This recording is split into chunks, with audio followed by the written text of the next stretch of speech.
Bismillahirrahmanirrahim. Assalamualaikum warahmatullahi wabarakatuh. Alhamdulillahirabbil alamin. Wassalatu wassalamu ala asyrafil anbiya'i wal mursalin sayyidina Muhammadin wa ala alihi wa ashabihi ajma'in. Faqala Allah Ta'ala fi kitabihil karim ba'da a'udzubillahi minasyaitonir rajim. Ya ayyuhalladzina amanu taqullaha haqqa tuqatih wa la tamutunna illa wa antum muslimun. Hadirin jamaah rahimakumullah. Alhamdulillah, pagi hari ini kita jumpa kembali dengan mensyukuri nikmat iman dan Islam dari Allah Ta'ala, nikmat sehat wal afiyah. Salawat salam sejahtera kita doakan tercurah kepada manusia pilihan Nabiullah Muhammad sallallahu alaihi wasallam. Hari ini Senin 27 Juli 2020 ya, kita masih di awal asyru awail bulan Zulhijjah 1441 Hijriah, dan kita masih dalam tema besar alamatul kubra, tanda besar kiamat, yakni nuzul Isa ibnu Maryam alaihi salam, turunnya Isa ibnu Maryam alaihi salam. Namun kita masih menyoroti ya, pemahaman kita mengenai Bani Israel, kaum Yahudi, kaum Nasrani, dan pandangan Islam tentang hal ini. Kisah Bani Israel selanjutnya adalah kisah Nabiullah Daud dan Sulaiman alaihi wassalam sekitar abad 10 sebelum Masehi. Dan masa kedua Nabiullah ini merupakan masa puncak kejayaan Bani Israel sepanjang masa. Setelah masa tersebut, kejayaan mereka tak pernah kembali lagi. Inilah yang diabadikan Al-Quran dalam surah Shad ayat 35. Qala rabbi ighfirli wa habli mulkan la yanbaghi li ahadin min ba'di innaka antal wahhab.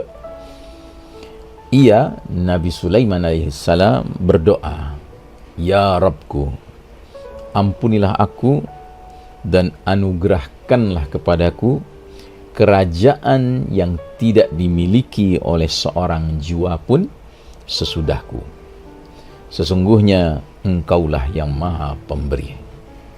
Ini doa Nabi sekaligus Raja Sulaiman alaihissalam. Dan doa ini dikabulkan Allah Ta'ala sehingga puncak kejayaan Bani Israel terjadi di masa kepemimpinannya, kerajaannya. Namun setelah itu pudar dan tidak pernah kembali lagi. Pada masa kerajaan Nabiullah Sulaiman alaihissalam, seluruh Bani Israel berada dalam satu kepemimpinan yang solid dan mampu menaklukkan wilayah demi wilayah sekitarnya. Allah Ta'ala menurunkan kitab Zabur kepada Nabiullah Daud alaihissalam sebagai pelengkap kitab Taurat. Jika Taurat merupakan rujukan hukum syariah, maka Zabur merupakan kitab puji-pujian atau merupakan kitab peribadatan. Sebagaimana terdapat dalam Al-Quran bahwasanya Nabiullah Daud alaihissalam diabadikan sebagai hamba yang sangat pandai berzikir. وَسَخَّرْنَا مَعَ دَاوُودَ الْجِبَالَ يُسَبِّحْنَ وَالطَّيْرَ وَكُنَّا فَاعِلِينَ. Dan telah kami tundukkan gunung-gunung dan burung-burung, semua bertasbih bersama-sama dengan Daud alaihissalam, dan kamilah yang melakukannya. Suratul Anbiya ayat 79. Kedua Nabiullah yang menjadi raja yang dihormati oleh Bani Israel ini berasal dari keturunan suku Judah atau Yudah. Nabiullah Musa alaihissalam dan Nabiullah Harun alaihissalam adalah keturunan Levi. Sedangkan Nabiullah Isa alaihissalam adalah keturunan Yahuda atau Judah. Suku Levi dan suku Yudah adalah dua suku Bani Israel yang dianggap memegang peranan penting dalam urusan keagamaan Bani Israel. Kemudian anak Nabiullah Daud alaihissalam, yaitu Nabiullah Sulaiman alaihissalam, membangun kuil, lebih tepatnya Masjid Sulaiman di Jerusalem, di Baitul Maqdis, untuk menjadi tempat peribadatan kepada Allah Subhanahu wa Ta'ala. Meskipun istilah yang umum digunakan sekarang ini adalah kuil Sulaiman, namun pada hakikatnya itu adalah masjid tempat sujud menyembah Allah Ta'ala. Sebagaimana tradisi sejak Nabiullah Musa alaihissalam, suku Levi lah yang menjadi penjaga kuil atau masjid, sehingga semakin memperkuat kedudukan mereka sebagai pemuka agama Bani Israel.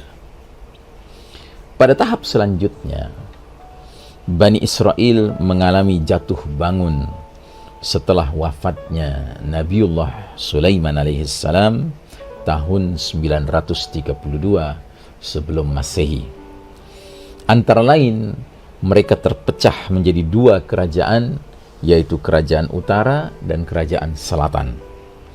10 suku selain Judah dan Levi disebut sebagai kaum Israelit, memisahkan diri dari Baitul Maqdis dan negara mereka yang bernama Israel, atau bisa disebut Samaria, karena mereka menempati wilayah bernama Samaria. Sedangkan dua suku, yaitu Judah dan Levi, pada masa itu disebut kaum Judahit atau Levit, mereka tetap di Baitul Maqdis dan menjadi kerajaan selatan dengan mengambil nama Judah atau Judea atau Judahit. Suku Judah dan Levi mengklaim diri mereka sebagai pemegang otoritas nilai-nilai keagamaan bagi Bani Israel. Selama masa ini, kedua kerajaan bersaudara tersebut terus-menerus mengalami konflik dan pertumpahan darah. Mengenai pembagian suku-suku ini menjadi kerajaan Israel di utara dan kerajaan Judea di selatan, terdapat banyak versi. Namun dapat dikatakan bahwa yang berada di selatan atau Judea didominasi oleh suku Judah dan Levi, sedangkan yang di utara didominasi oleh sisanya yang 10 suku lainnya. Allah menggambarkan keadaan internal Bani Israel yang penuh dengan konflik itu dalam surah Al-Baqarah ayat 77 hingga 79 sebagai berikut. Awala ya'lamuna anna Allah ya'lamu ma yusirruna wa ma yu'linun wa minhum ummiyuna la ya'lamuna al-kitaba illa amaniya wa inhum illa yazunnun. فَوَيْلٌ لِلَّذِينَ يَكْتُبُونَ الْكِتَابَ بِأَيْدِيهِمْ ثُمَّ يَقُولُونَ هَذَا مِنْ عِنْدِ اللَّهِ لِيَشْتَرُوا بِهِ ثَمَنًا قَلِيلًا فَوَيْلٌ لَهُمْ مِمَّا كَتَبَتْ أَيْدِيهِمْ وَوَيْلٌ لَهُمْ مِمَّا يَكْسِبُونَ. Tidakkah mereka mengetahui bahwa Allah Ta'ala mengetahui segala yang mereka sembunyikan dan segala yang mereka nyatakan? Dan di antara mereka ada yang buta huruf, tidak mengetahui Alkitab Taurat, kecuali dongengan bohong belaka, dan mereka hanya menduga-duga. Maka kecelakaan besarlah bagi orang-orang yang menulis Alkitab dengan tangan mereka sendiri, lalu mengatakan, ini dari Allah, dengan maksud memperoleh keuntungan sedikit dengan perbuatan itu. Maka kecelakaan besarlah bagi mereka akibat dari apa yang ditulis oleh tangan mereka sendiri, dan kecelakaan besarlah bagi mereka akibat dari apa yang mereka kerjakan. Saudaraku rahimakumullah, dengan alasan politik kekuasaan, mereka Bani Israel telah membunuh saudara-saudara mereka sendiri, sehingga pada suatu masa mereka perintahkan untuk membunuh atau membuang siapa saja turunan Bani Israel yang menikah dengan non-Bani Israel, karena dianggap telah mengotori darah murni Bani Israel. Padahal aturan itu sebenarnya tidak ada. Ya, bahkan sebahagian nabi-nabi Allah dari kalangan Bani Israel, ya, ada yang menikah dengan non-Bani Israel. Contoh, Nabiullah Musa alaihissalam menikah dengan wanita dari Madian. Atau Nabiullah Daud alaihissalam juga memiliki istri yang non Bani Israel. Karena alasan inilah kemudian diketahui bahwa dari ke-12 suku Bani Israel, 10 suku yang kemudian dinyatakan hilang adalah karena sebenarnya mereka ini telah berbaur dengan masyarakat sekitar Tanah Suci, bahkan merantau lebih jauh, atau tetap di Tanah Suci namun tidak lagi dianggap dan tidak lagi mengaku sebagai Bani Israel. Bahkan sebahagian dari bangsa Palestina yang sekarang dizolimi negara Zionis Israel sebagai representasi bangsa Yahudi, sebenarnya mereka ini, bangsa Palestina, sejatinya masih memiliki darah keturunan Nabiullah Ya'qub alaihissalam. Wallahu a'lam bissawab. Pada sekitar abad ke-7 sebelum Masehi, kerajaan utara diserang Bani Assyria. Sebagian penduduknya ditawan dan dibawa ke daerah Khurasan. Setelah peristiwa ini, hampir semua ahli sejarah bersepakat bahwa ke-10 suku kerajaan utara tak terdengar lagi eksistensinya. Sebabnya adalah satu, ke-10 suku ini sudah melakukan kawin campur dengan kaum non-Bani Israel, sehingga mereka sudah membaur dengan penduduk sekitar daerah mereka, bahkan sebagian lagi merantau keluar Tanah Suci. Dua, sebagian lagi yang dibawa ke Khurasan tidak pernah diberitakan kembali ke Tanah Suci. Ke-10 suku ini adalah Ruben, Simeon, Isakhir, Zabulon, Yusuf, Dan, Naftali, Jad, Ashir, dan Benjamin. Mereka disebut sebagai 10 suku yang hilang. Pada masa ini, kerajaan selatan Judea, Baitul Maqdis, tetap dipegang oleh kedua suku yang lain, yaitu Judah dan Levi. Setelah itu, pada tahun 586 sebelum Masehi, kerajaan selatan, kerajaan Judah, dikalahkan oleh Raja Nebukadnezar dari bangsa Babilonia. Baitul Maqdis lalu dihancurkan dan kuil atau Masjid Sulaiman dibakar. Sepertiga penduduknya ditawan dan dibawa ke Babilonia, termasuk para rabi, penjaga kuil dan kitabullah Taurah. Antara tahun tersebut hingga tahun 530 sebelum Masehi, terjadi pergolakan bangsa Yahudi dari kerajaan Yahudi Judea atau dikenal dengan kerajaan selatan. Mereka berusaha melakukan pemberontakan terhadap bangsa Babel, yang kemudian bangsa Babel ditaklukkan oleh bangsa Persia.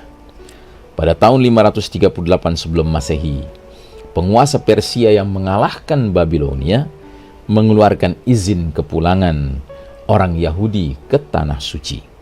Sebahagian kembali dan memperbaiki kuil, sementara sebagian lain tetap memilih di Babilonia. Sekembalinya dari pengasingan, komunitas keturunan Bani Israel mulai terbentuk kembali dengan berganti-ganti penguasa karena berganti-ganti penjajah. Kepemimpinan agama tetap di tangan para rabi, para pemuka agama. Ini berlangsung antara tahun 539 sebelum Masehi hingga 141 sebelum Masehi. Sejak kira-kira tahun 141 sebelum Masehi itulah bangsa Romawi menempatkan raja boneka di daerah jajahannya yang diambil dari bangsa yang dijajah. Tercatat ada 2 dinasti Bani Israel yang berkuasa di bawah penjajahan Romawi di tanah Palestina, yaitu dinasti Hashmonean dan kemudian dinasti Herodian. Pada masa dinasti Herodian inilah Nabiullah Isa alaihissalam lahir di tengah-tengah Bani Israel. Saudara sekalian rahimakumullah, sampai di sini bahasan kita. Insyaallah kita masih akan teruskan kajian kita mengenai alamatul kubra nuzul Isa ibnu Maryam alaihissalam, tanda besar berupa turunnya Nabiullah Isa alaihissalam ibnu Maryam di akhir zaman. Demikian, wa sallallahu ala nabiyyina Muhammadin wa ala alihi wa ashabihi ajma'in, walhamdulillahi rabbil alamin, wassalamu alaikum warahmatullahi wabarakatuh.